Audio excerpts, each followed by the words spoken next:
चला अब ए बार सिखा दे बाबू रामा शंकर को बता हमने तने तू कहां जाता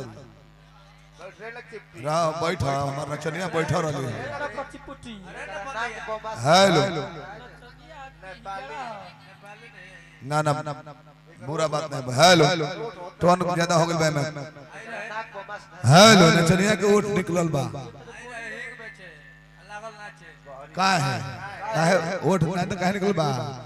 कहत है खाली है पता है शरण नचनिया करे कहे ना एक और ओठ ऐसा निकलल बा जानता नहीं का है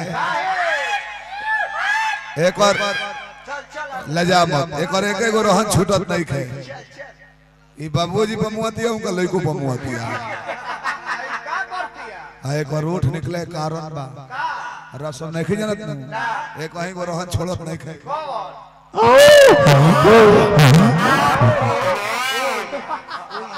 हाँ तो आइसक्रीम खाती है 40 रुपया चोकोबार कंपनी का वो उजार का ना हॉर्लिक्स के लिप दिहरा था करिका वेस्ट इंडीज वाला हमको हमें कि रे लीवर बढ़ जाए खाता आइसक्रीम तो आराम से खा ना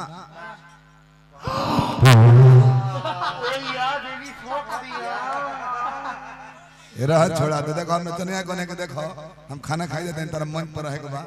कि हम नहीं रह 10 मिनट पर रामा संग तारा पर बोलबाजी को अपन जमई है ई ब्यास कौन हलू हमार जम जब अगेंस्ट के बिगड़ जाओ हमार का बिगड़बो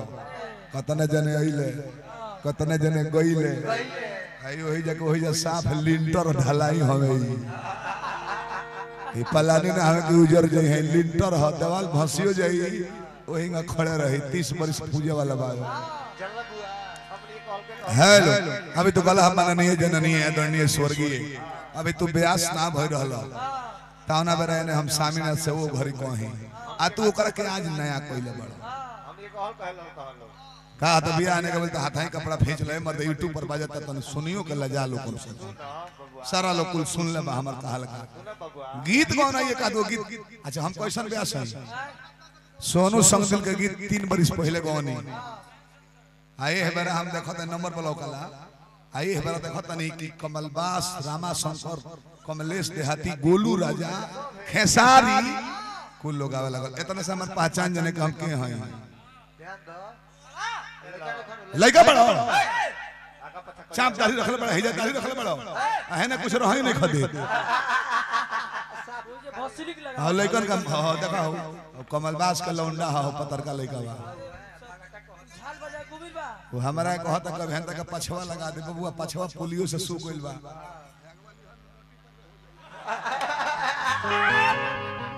जतना मौगाहन के ठीका माई के दल में रहता दू गो मौगे के लगे बैठोले बड़े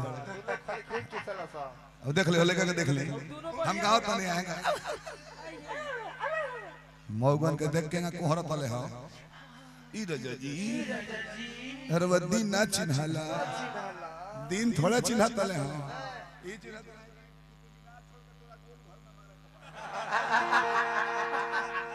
ओहर सही है कहत के राजा जी जनेरा का भात खइले बानी वो कहतला तू बुझत नार लहु का लइका को का लोग के गावल बजाओ रमा शंकर बबुआ अभियंता का खड़ा होकर 2 मिनट के बतियाओ चुटकुला के जवाब ना देला फिर नया नया 5-6 गो कहो 2 बजा दे हलो 1 घंटा 30 मिनट बोले दल चलावे के बाद तुम मौगन के रिएक्ट कर दो मार लगो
गीत संगीत में चले के सब लयदार अपना बानी नु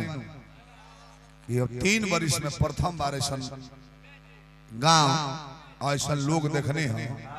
कि तीसरा राउंड सुने खातिर भी लोग बैठल ये तो अपन जन मेहनत कैले हैं कुछ लोग गइल हो खैर समय बा रामाशंकर जी देखो पूरी भारतवर्ष में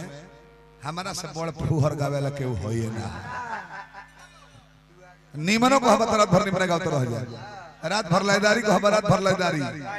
14 घंटा खाली चुटकुला बोल सकते नहीं ये लोग का 2-4 गो याद हुई हमारे कहल 14 घंटा खाली चुटकुला लयदारी जानकारी जौन को हम सुना दिया गाड़ियों को तो वो में प्रयास करब कि दबब नहीं है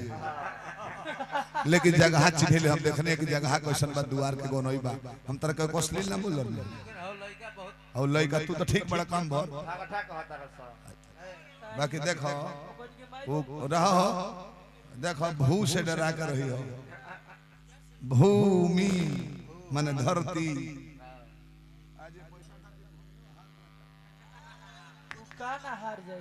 सिलेंडर सिंह के तबीयत खराब कर दिला तब तरह बुझाइल ना कि ना कोरोना रहल ना कोनो बीमारी रहल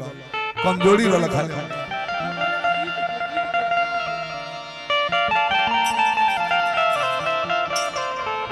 बढ़ जाएगा बढ़ाओ